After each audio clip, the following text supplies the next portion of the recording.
Of all of the many, but not quite infinite number of deaths that occurred during Infinity War, the loss of Zoe Saldana's Gamora may have been the most tragic.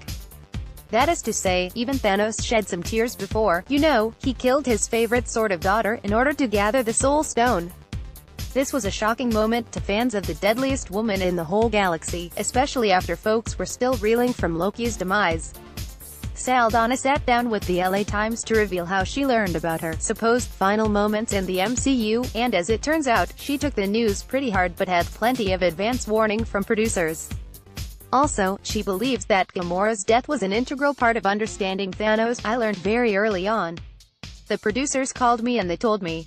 And of course there's a shock to your system. I'm so grateful, this run has been amazing, but you're so not even ready for that. But then once some of the things were discussed, I understood that it just makes sense. In order for you to understand the degree of evil that lies within the core of Thanos, you have to circle in on his own children. So I completely understood. I loved being a part of this unforgettable journey. Well, Saldana makes it sound like, unlike probably some of the other Infinity War characters, Gamora won't be coming back from the dead. This runs contrary to her April 2017 hint that Gamora would indeed appear in Avengers 4, but perhaps that was all smoke and mirrors.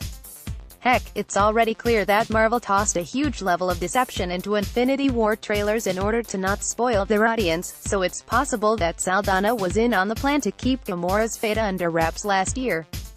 Saldana's entire LA Times interview is worth reading, including a portion where she expresses appreciation for how Joe and Anthony Russo protected Gamora and Peter Quill's relationship. That is to say, she enjoyed how audiences finally got to see their loving dynamic behind closed doors, as opposed to his goofy showmanship and her grumpy resolve in public, before Thanos did his evil thing. And before Star-Lord popped off and arguably destroyed the survival chances of half the universe.